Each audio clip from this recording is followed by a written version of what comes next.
I want to welcome everybody here to the Quicksand area Holiday Roadshow. This is an annual program that we do each year. And we do have the Quicksand area FCS agents from 7 counties here today. So we have Breathitt, Knott, Lee, Leslie, Letcher, Perry, and Wolf. So we're going to begin by talking about some holiday online shopping. Who here shops online for the holidays? I would say just about everybody. It's a high percentage, I would say.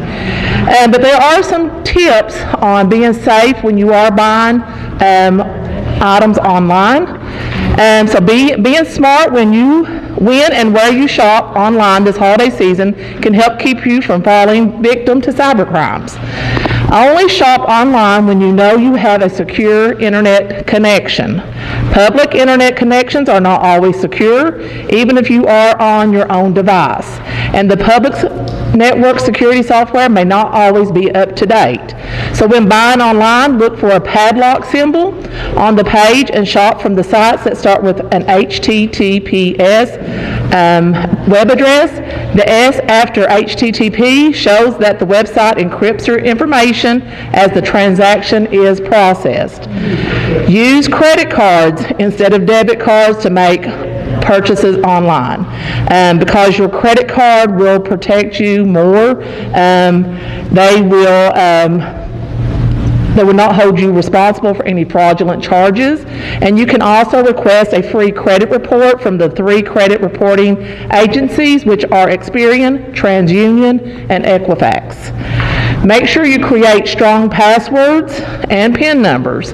Make sure you use a different combination of upper and lowercase letters, numbers, and symbols. And this makes your password hard to crack. Do not use any personally identifiable passwords like your address, your birthday, or your name and passwords, because it is easy for thieves to figure this out.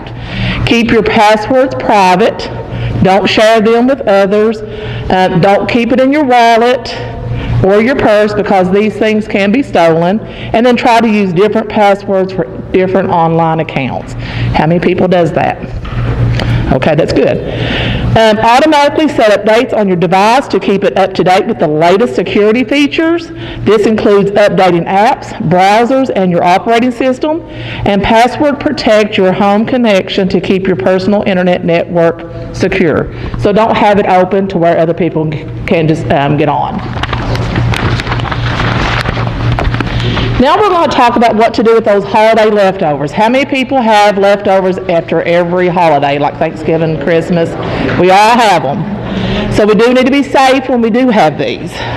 Leftovers should be consumed within 3 to 4 days from when they were made. High-risk groups like senior citizens, which are individuals 65 plus, and young children under the age of 7 are most susceptible to becoming seriously ill if they get sick from a foodborne illness. Make sure you keep hot food hot, which is above 140 or above, and cold foods cold, and that's 40 degrees or below. Remember, food should be cooled within 2 hours of the meal, and if the food set out on the counter or table during a meal, keep in mind how long the food has been out, and include this in your 2-hour window.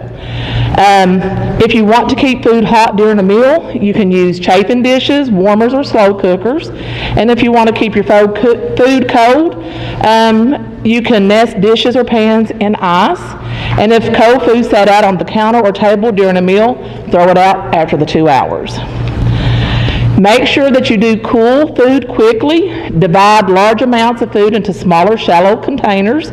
Cut meat into slices or smaller pieces to cool faster. Leftovers should be covered, wrapped, or placed into storage containers prior to being placed in cold storage. Refrigerate leftovers in shallow, airtight containers and label with the contents and date 3 to 4 days. In the future. That way you make sure that you are using it up within the 3 to 4 day period. When ready to consume the leftover, be sure to reheat the food to an internal temperature of 165 degrees and make sure that you do check the temperature with a food thermometer. And then some ideas that you can do for leftovers. Pack them for lunches, create new dishes like casseroles, or hold a family smorgasbord dinner night to finish off what the leftovers remain in the refrigerator. Freeze leftovers or dishes made with leftovers rapidly and package them correctly for best quality frozen food. And remember to label and date. Keep in mind, some foods don't freeze well. For example, mayonnaise, lettuce, and cream sauces don't freeze and thaw well due to the food separating or becoming soggy. According to the USDA, different leftovers will have different freezer quality shelf life. Casseroles, soups, stews, gravy, and cooked meat should be frozen for 2 to 3 months for best quality, and cooked poultry can be frozen for 4 months when held at 0 degrees Fahrenheit. When foods are frozen, they are safe indefinitely, but food quality like moisture and flavor can change over time. When you're ready to eat leftovers that you stored in the freezer, do not thaw them on the counter. Thaw frozen food in the refrigerator under cold running water or in the microwave. Okay, so now we're going to go ahead and get started with our crafts. First up is Letcher County, Kayla Watts, and she's going to show you her craft ideas, and you will get to sample some foods while you're here today too.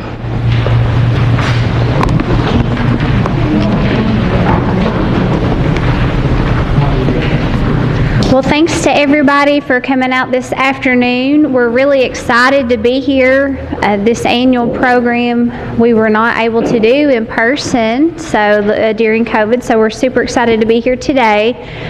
And so, a lot of planning goes into this program, and we start working on this program many months before we actually do the program. And so sometimes it's hard to think about Christmas around 4th of July. And so over the years, I have learned to kind of look at different resources that I have available to me to kind of help me get in the Christmas spirit way before it's time for the Christmas spirit. So with that said, the old saying, all things that are old are new again. And so my crafts and ideas are centered around what we would call a homespun Christmas. And the ideas that I have actually came from some of the older Southern Living Christmas books. Now, what's interesting is the ladies here that I work with, they laugh. I do not like to keep things. I don't have a lot of clutter around, but one thing that I do keep in my office for years, even the agent that was there before me, she purchased the Southern Living Christmas book every year. So I have a whole shelf of these books. And so I pulled those out this summer, and what's interesting is about every 10 years you can look at those books and the same things show up in those books. So everything that I made this year came from the 2012 and the 2022 Southern Living Christmas books. So I wanted to point that out because I know some of you have these at home and maybe you haven't pulled them out and looked at them in a while. And if you don't have those books and you are online, something that I also like to tell people is on Facebook and Instagram, Southern Living has pages and they do regular posts. And of course, all that information on there is free. And it's usually a lot of the same info that you would get from a monthly subscription of the magazine. All right, so that's my plug on that. So when we talk about a homespun Christmas on page 9 of your book, we start out with dried citrus ornaments. And so some of you in here may have grown up doing this. It's exactly as it says. We took citrus fruit, we took grapefruit, lemons, limes, and oranges, washed them real good, sliced them about 1/8 of an inch thick, and then we placed them on parchment lined baking sheets and we dried them in the oven. Okay. Now your instructions in the book tell you that you can dry these in the oven or by using a dehydrator. I will say that that's 2 different types of heat and drying methods, and if you're not used to using a dehydrator, I would err on the side of caution and go with with the oven on this one. But as low as your oven will go, we use the saying low and slow, and that's how you want to do this process. You lay your fruit out on the sheet, put it in the oven. About every 2 hours, you need to check those slices of fruit and flip them over. You're going to do that off and on throughout the day until your slices are no more like gummy feeling in the middle to the touch, and when the fruit is translucent looking, so the light can shine through. If you flip them regularly, that's what keeps them from browning really bad. So if you tried to do this before and maybe they crunched up or they browned, it's probably because the oven was too hot and you didn't continually flip that fruit over throughout the day. Once your fruit has dried, you just lay that out and let it cool completely before you try to put anything on it. So I would recommend you dry the fruit during the day, let it sit on the counter overnight to completely cool down.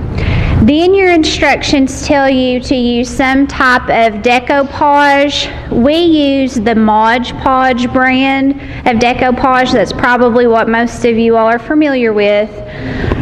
We started with one side of the fruit, we covered it completely with the decoupage, put the glitter on it, and then we let that dry. Then we flipped it over and repeated the process. And so this is a timely activity, but especially once the fruit cools and you get ready to put the decoupage and the glitter on, it is something that you can do one side, you can leave it, go do something else, let it dry, and then come back to do the other side. Let's say you don't like glitter. These are what we call blingy at the office. I mean, that's pretty sparkly. If you don't like that look, you can simply put the decoupage on it and let it dry clear. That creates a sealant for that fruit and kind of helps preserve it if you want a more true homespun look. But all of the fruit, ornaments, garland, everything that you see up here was created using the instructions in your booklet. So 2 of each of the citrus fruits does really yield quite a few slices and ornaments that you can do a lot with. Now, when you get ready to poke the hole to hang your ornament, we use like just a little needle and kind of worked that hole, and then I chose a really thin twine. What I didn't want to do was try to make too big of a hole because I didn't want it to rip or to tear the dried fruit. So keep that in mind also. Usually what I call dainty, the daintier the better for that. And like I said, you can do the ornaments, and then if you want to hold up that end, Lori. So this was the garland we made using the same ornaments and twine. And all we did was we put the 2 holes and threaded the twine through it.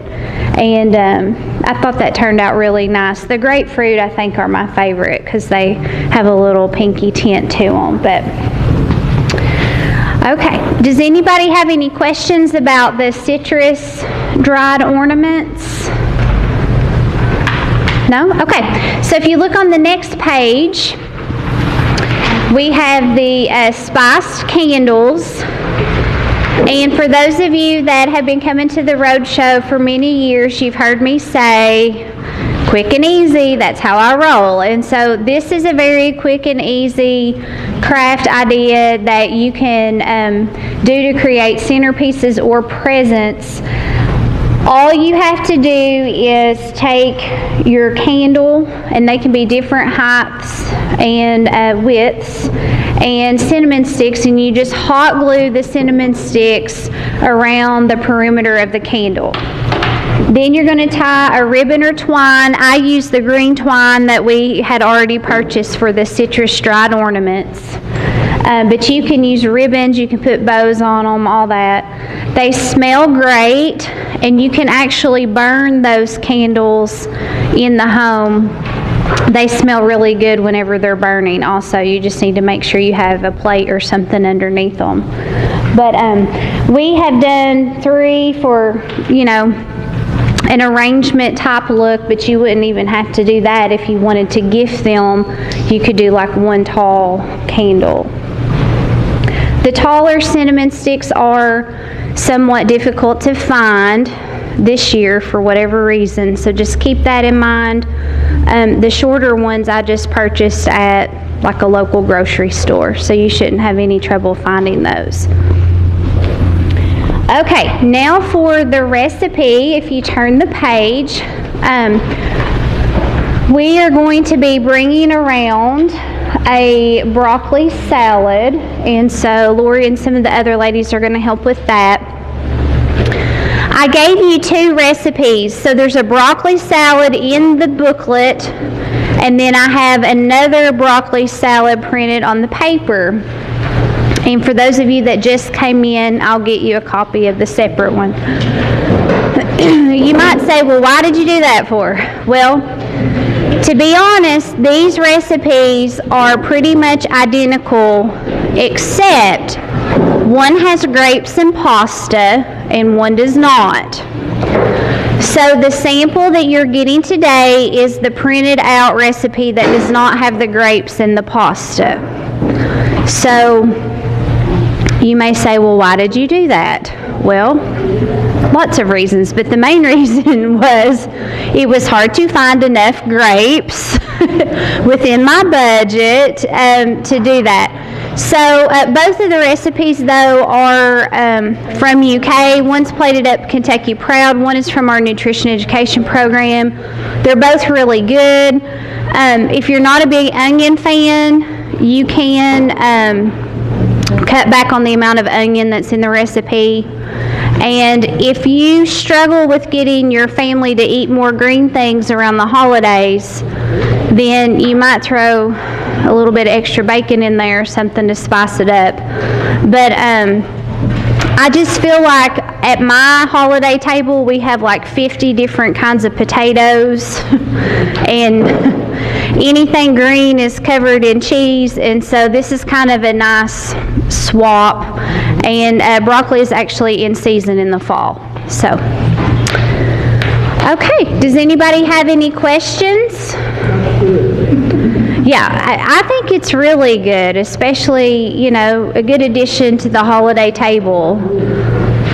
And a nice alternative to getting all of the ingredients it would take to do like a normal, like side salad or something like that.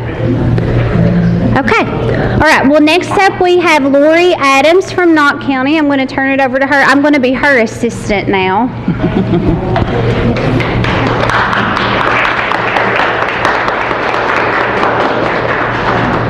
Okay, so my craft, the first one on there, is a North Pole, and this was designed to take outside and use, and so I had to figure a crafty way to make it come on the roadshow with us.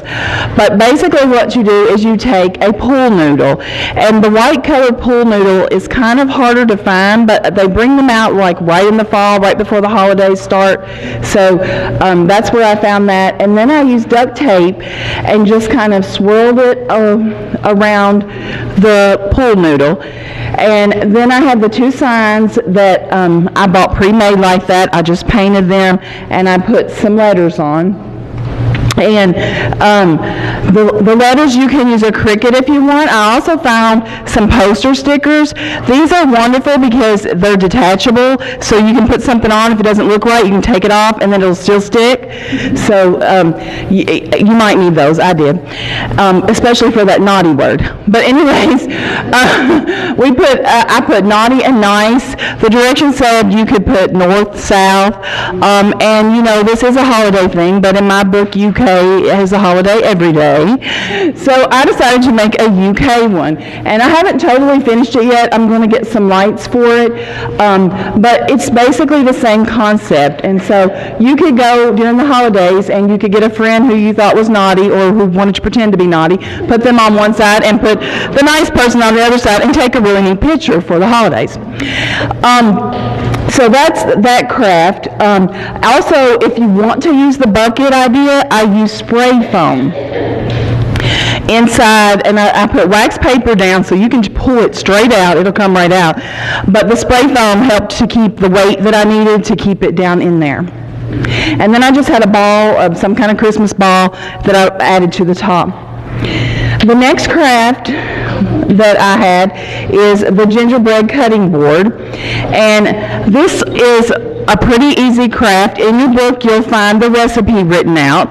That is the size that you will need, but you will have to copy it on some cardstock to get it to work for this craft. But basically you take Mod Podge and you're going to put it onto your cutting board, and then you're going to put your cutout on there, and mostly you'll just need to cut it out and round the sides a little, and then make sure you get all the bubbles out when you press it down. And then after that, you're going to let that dry, and after it dries, you're going to put some more Mod Podge on, and you're going to put some extra fine crystal-like glitter on it, and it kind of gives it like a sugar effect on there. And then I just found, those are like picks at the top, and I have two different ones, and I also have a little ornament of gingerbread. There are lots of different gingerbread ornaments out. I've even seen a felt one that you could put someone's face in there. So that would be something kind of neat. I did have to use E6000 to get my ornament to stick, because it was, especially the cookie cutter one, because it was kind of heavy. So there's the other one. I had, in another boat show I went to, someone had the idea, you could have Grandma write out her favorite recipe and do the same kind of thing with this. And I think it would be a really neat thing to give out to for a Christmas present, to keep Grandma's recipe in the family. And lastly, my recipe is, during the holidays we eat so much, maybe not healthy stuff sometimes, but sometimes we don't want to eat all those sweets. So this is one that's a little lighter treat that you could have. And it uses two ingredients, a chocolate cake and a can of pumpkin. You just mix those together and make your muffins with that. Now, there are some variations. You can use any cake mix that you want to use. You can even use some lighter ones. I did find this new one in the grocery store. I probably wouldn't buy it myself because it's $5 a box mostly. But if this was what you were looking for, keto, and it's also gluten-free, there's one that you could use. They also sell sugar-free ones, but they've changed the package now and they call it zero sugar. So if you'll find that, you could use that and lighten it up even more. And then if you wanted some kind of icing on it, you could use a whipped topping, a lighter whipped topping that they sell in the spray bottles. I've also seen some people do this recipe with spice cake mix, and then they mix like chocolate chips in it and make a pumpkin loaf.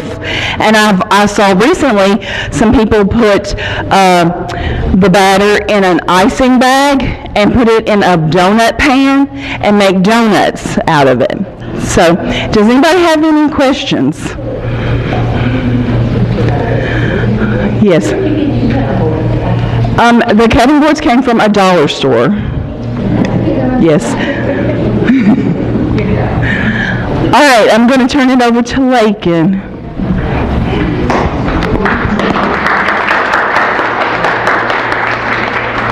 You gonna be my model? Hey guys, how's everyone doing today? Ah, that's a little more cheerful. Okay, that's the spirit. Okay. So, if you guys have kept up with the Holiday Roadshow the past couple of years, you've probably noticed that every time Lee County or my name pops up, it's always wine corks. I promise I'm not drinking that much wine.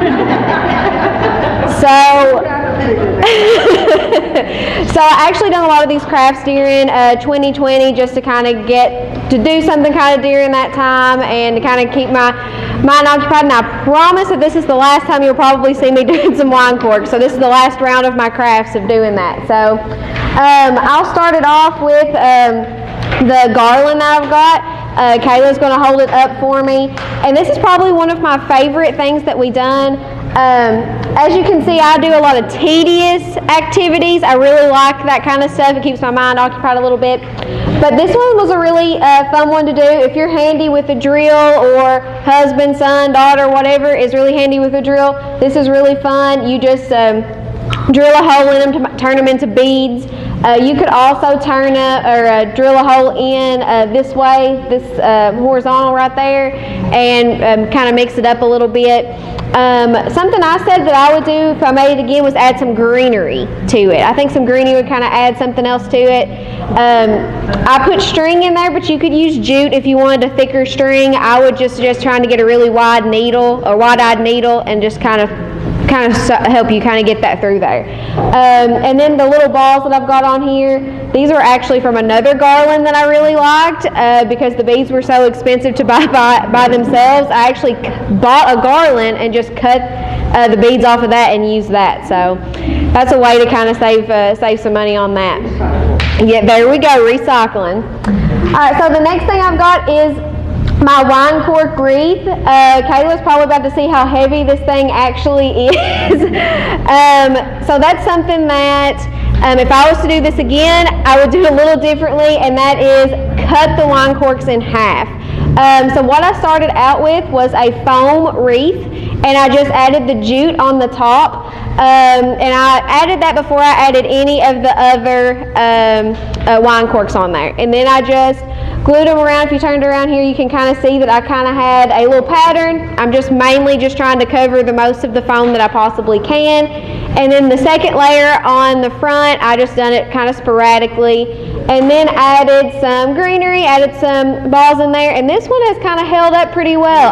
This was one of the first ones I done, and it's been thrown in closets and storage containers and all kinds of stuff, so it's held up pretty good, but I wouldn't hang it on a command hook. I'm a little afraid to do that. I would lean it up against something like that. It's really pretty. I love the aesthetic that the wine corks kind of give off, but that one's a lot of fun. Just cut the wine corks in half.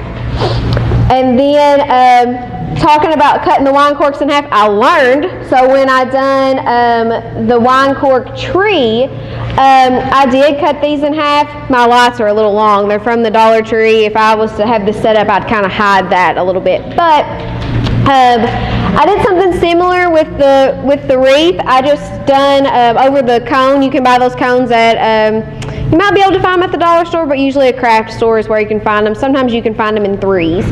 This one actually had a stand on the bottom. But I just made a layer of wine corks and just kind of make sure to cover that cone pretty well. And then a top layer, just kind of sporadic on there, added some lights. And I cut the top off of the tree big enough to where I could put a wine cork down in it. And then I glued a little detail on the top. I will say I'll probably wire it down because I've traveled a lot the past few days, and this one's, the star does not want to stay on the tree too well. But a little tip on cutting the wine corks, it's really hard to do that dry. So if you boil the wine corks, probably about 30 minutes or so, boil them. It works really good. It makes it a lot easy to cut. And it does have a little bit of an aroma, so because they are used wine corks, but you can buy them in bulk on Amazon. And then there's a tree back here. Just these are a couple of things that I've done over the years so you probably recognize them in the booklet. But there's a snowflake ornament. There's just a couple little ones. That one's probably my favorite. I like that look of it. And there's just some other ones.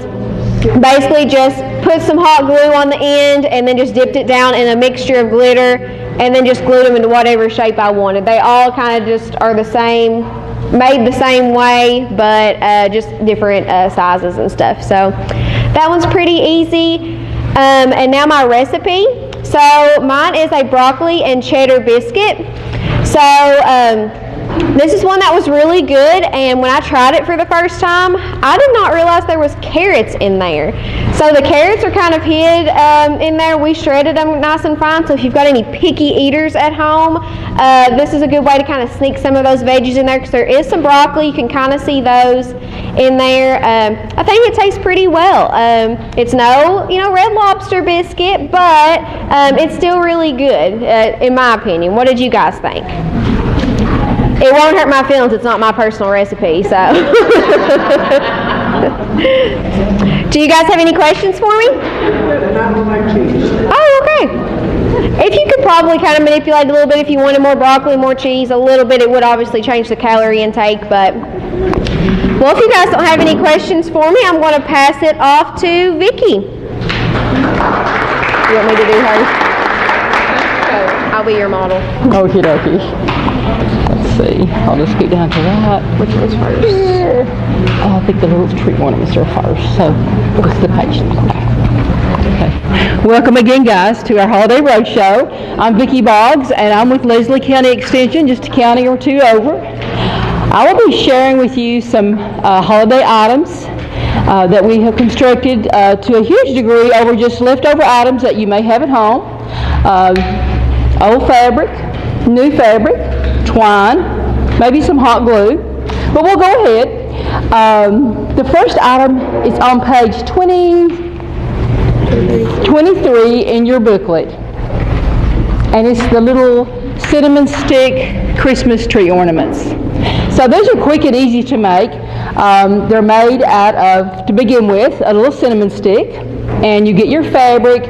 You can cut your fabric or you can tear it into about 6-inch strips, like it says in your book, and about a whole half of an inch wide.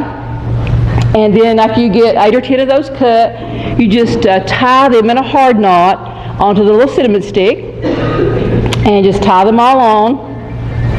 And then once your cinnamon stick is all covered, you'll take some scissors and you'll give it a little cut on each side and shape your fabric into the shape of a tree. And so then you've got your tree shape. And then you want to add a topper.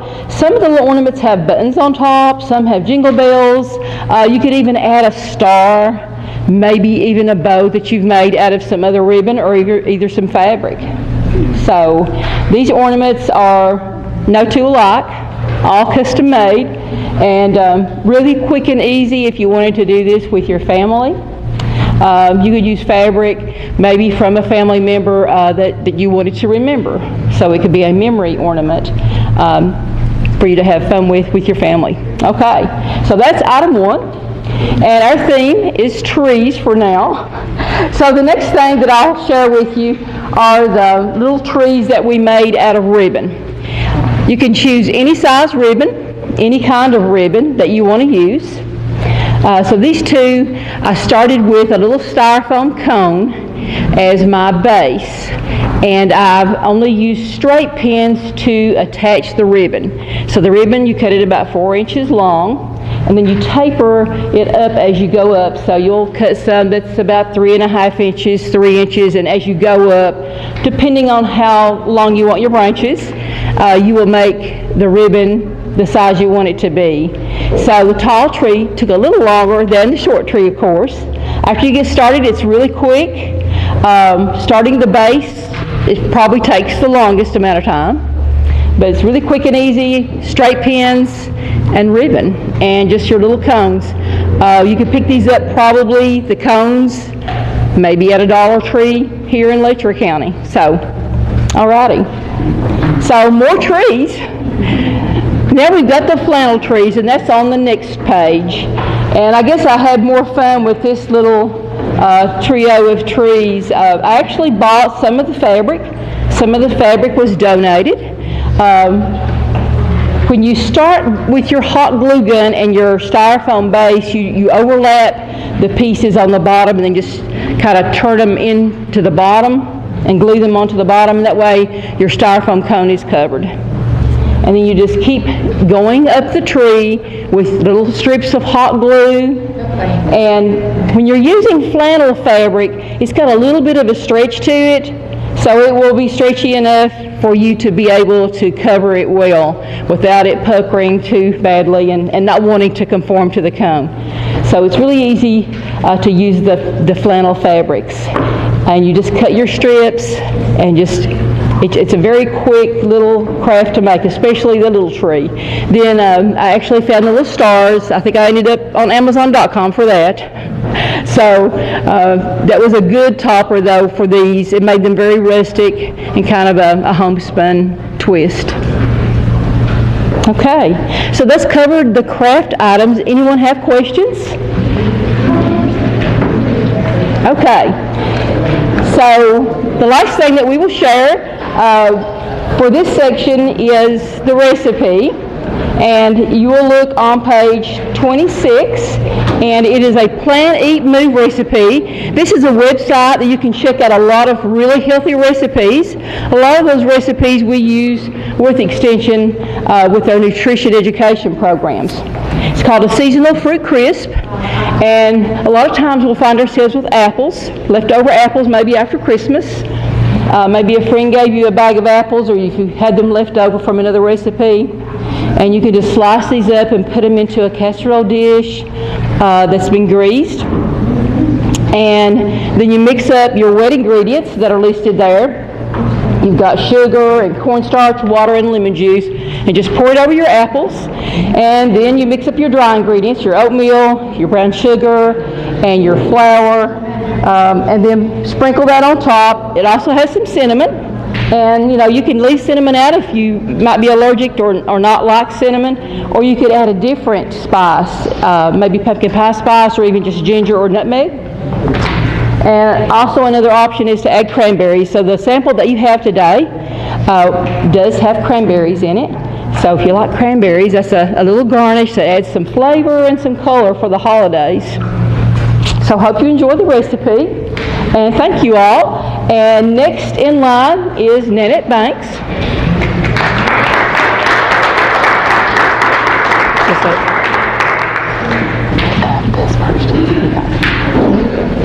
Thank you all again. And I have a couple of things that I'm going to show you, but I will tell you there's only 2 items that I bought to make my crafts. So, and some of this you will notice from different projects that we have used throughout the last year. So the first thing we have is the lighted grated grater Santa, and everybody should have one of these laying around their house somewhere.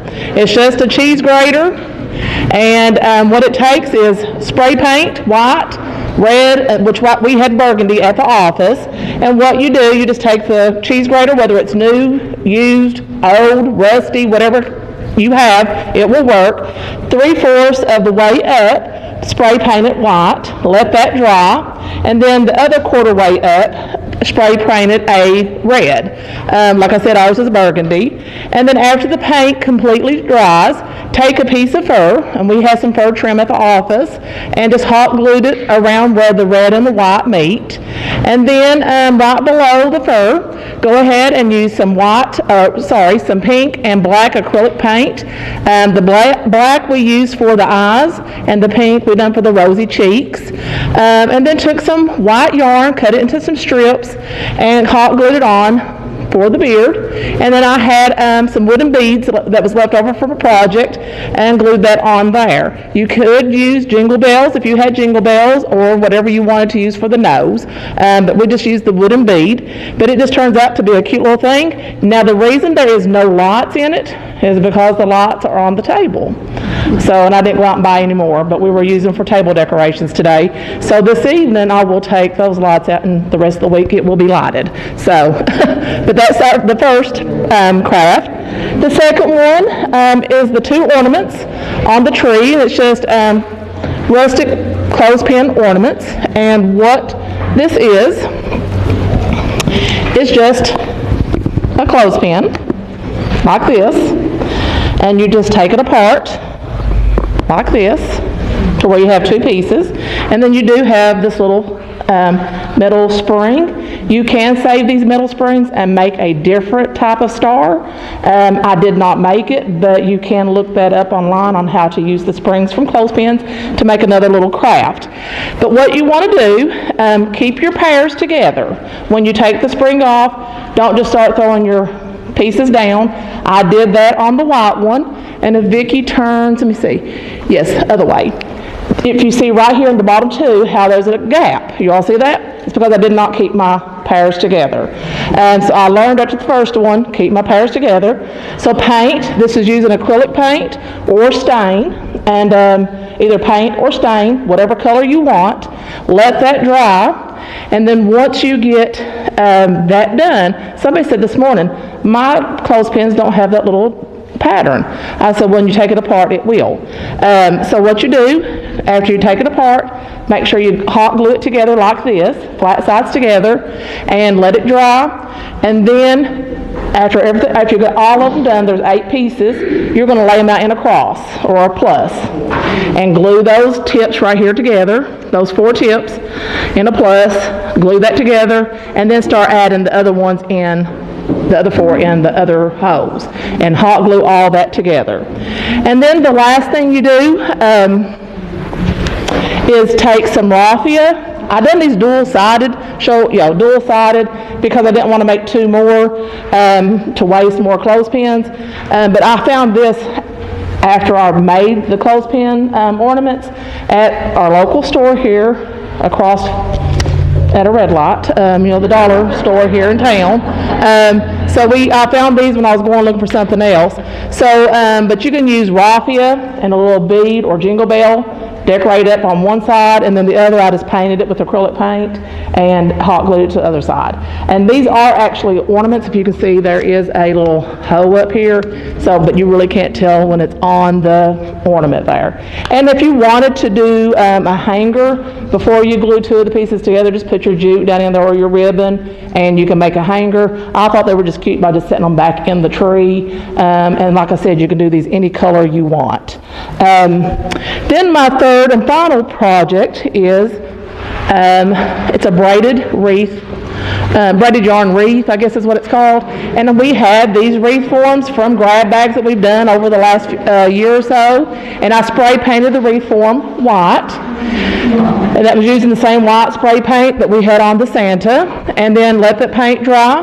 And the only 2 things I bought was the picks and the ribbon for this craft. So that's the only 2 things I bought for the whole entire Holiday Roadshow. But, and if you notice, how many people have seen this yarn?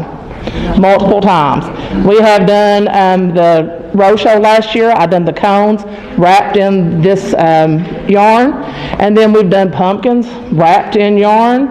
So we've done the yarn a lot. And I had some left over, so I said, why not?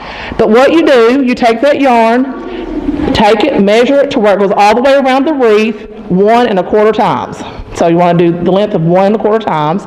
And I took, at first, 3 strips of yarn and then braided it like you're going to braid your hair. It did not work. It was not thick enough for the wreath form. So somebody suggested, how about taking 6 strands of yarn and do 2, 2, and 2 and braid it that way. It made it the perfect size.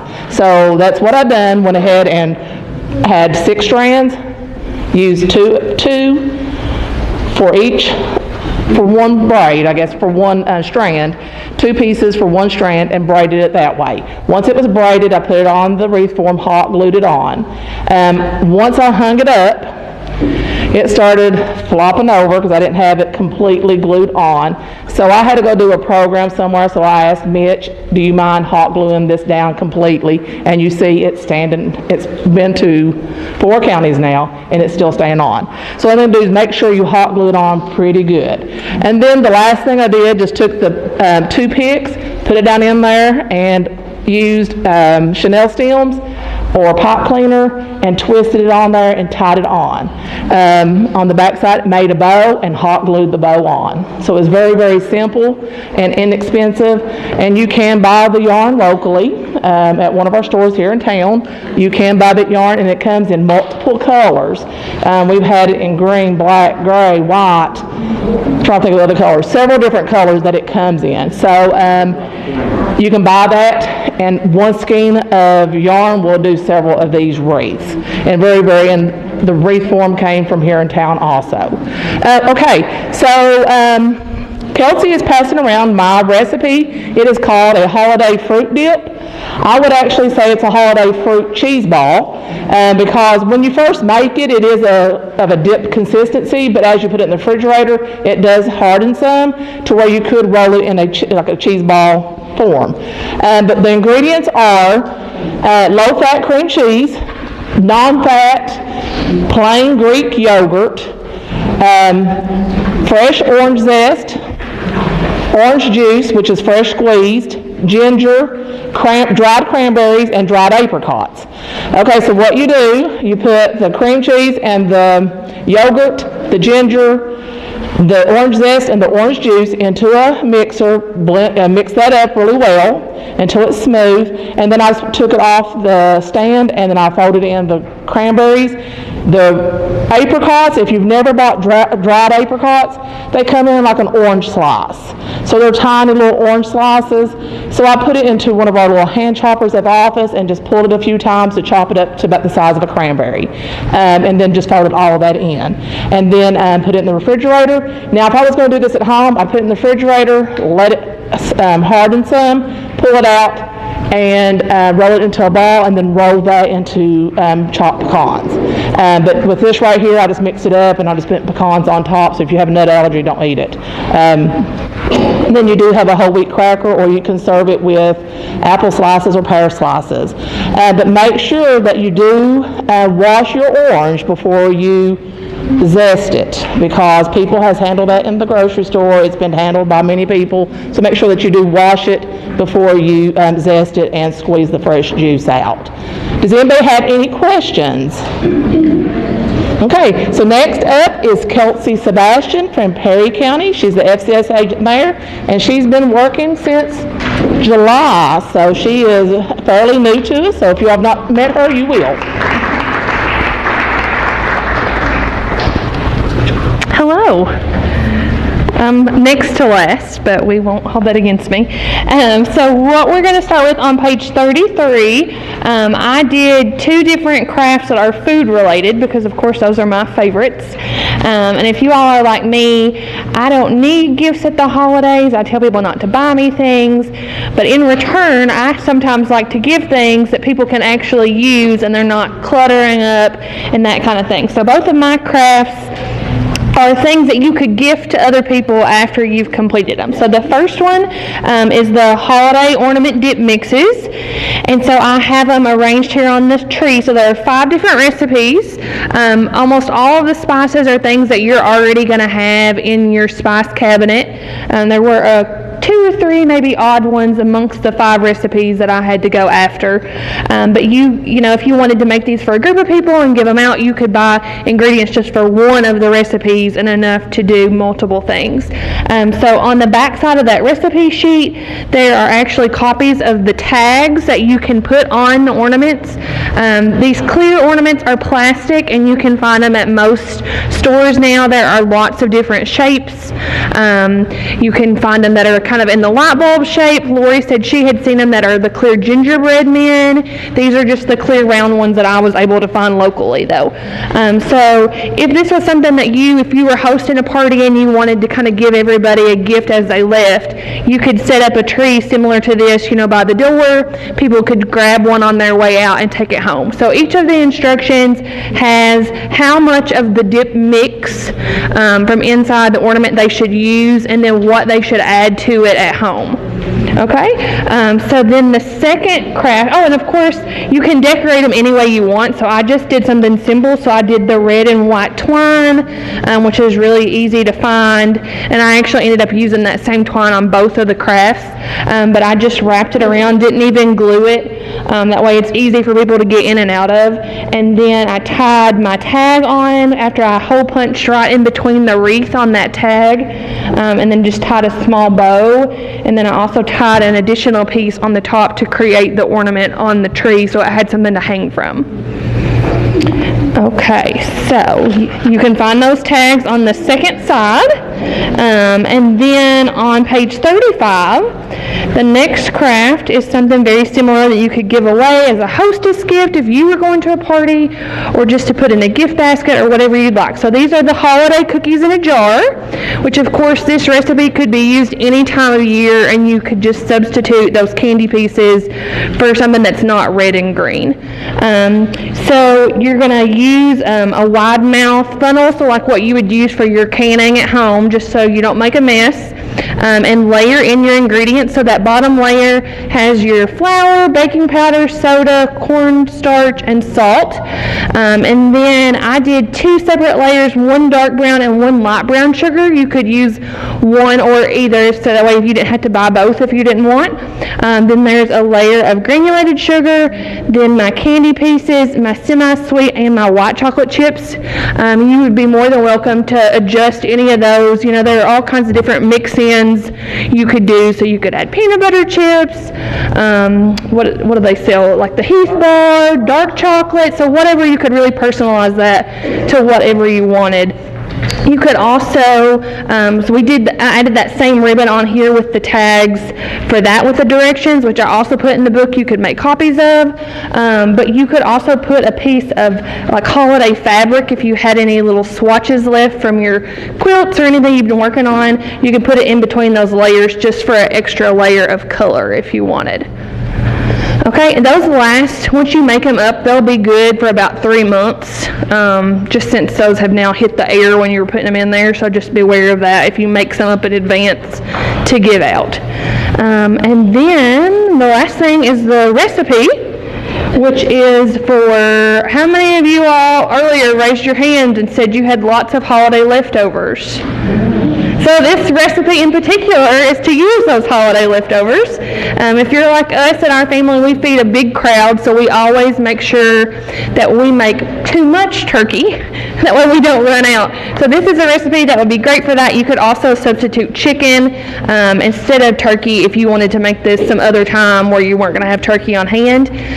But you're going to use cooked turkey breast, non-fat Greek yogurt, a little honey for a sweetener, pineapple chunks, red grapes, celery, and pecans. So this sample that they're going to pass out does have pecans in it, so if you're allergic, please do not consume this. So you are going to mix your wet ingredients, so your yogurt and your honey, in a separate bowl, and then everything else, once you dice it up, you're going to coat it in that beautiful dressing, and then refrigerate it for a few hours until it's chilled before you use it. But it's just a great use of things that you would already have on hand, like your canned pineapple chunks. Most everybody has those in their cabinets already. You could also substitute, if you don't want the pineapple, if you don't want to go in that sweet direction, you could go in more of a direction of a traditional chicken salad, so you could always add a little bit of onion in there instead of the pineapple to make it a little more savory. I did not add salt and pepper to this recipe or to what you're sampling because the turkey was already salted and peppered, but of course you could add more seasoning when you're mixing it up at home if you wanted. All right, any questions? Everybody says their crafts are easy, but mine are the easiest. So I like things that are quick and useful. So I think the last person to go is Miss Jessica, who is from Wolfe County. Jessica is actually their 4-H agent, but she is now going to be taking on some of those duties of FCS, so we are very happy to have her with us today.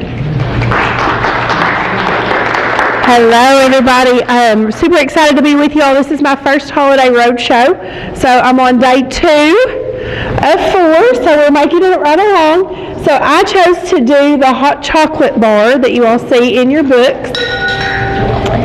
So I repurposed jars. They're all old jam jars. We just cleaned them out really good. I thought the tops were really cute and they're red plaid, and it went with what we were doing real well. So this is a tray that you can purchase really cheap from several different locations. This one cost me about $3, and it was wooden when I got it. I painted it rough, just really, really quick with white paint, so there's still some wood that shows through in places, and I meant for it to be like that.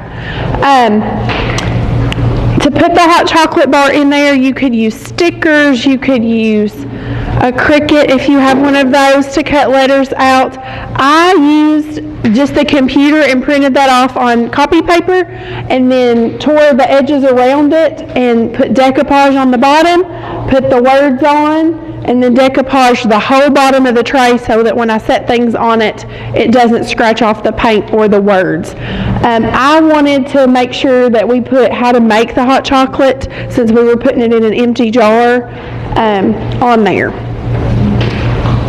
If you wanted to put directions on your jars, there are little peel and stick chalkboard stickers that you can get at several different stores that just stick on there and then you can write on them with chalk. To add a little bit of extra color, I put little red pom-poms that I had. None of them are the same size, they don't match, but I kind of thought that was cute, and just hot glued those in the bottom. In my jam jars, I have hot chocolate mix. I cheated and used the store-bought and just dumped it in there. You could make your own homemade. I have a jar of marshmallows, and then I have a jar of candy canes just to be cute. Going on to my recipe, I went with something super quick and simple and easy. I used so mine is the slow cooker apple crumble or apple crisp. It's super duper easy to make. You don't need any bowls. So you need a knife to cut the apples. So I used half green, half red, and I left the peel on them. So the ones you all sampled today, it's as easy as it can be. It's got the peel on them. Chopped them up really fine, put them in the bottom of the crock pot, 1/4 of a cup of sugar on that, and your cinnamon, and I stirred it up. Then you take a cake mix, white or yellow, sprinkle on the top of that. You could even use a spice cake mix if that's what you prefer. 1/2 a cup of oats on top of that. Sprinkled a little more cinnamon because I really like cinnamon. And then take a stick of butter and you put on the top of that. Put it on high.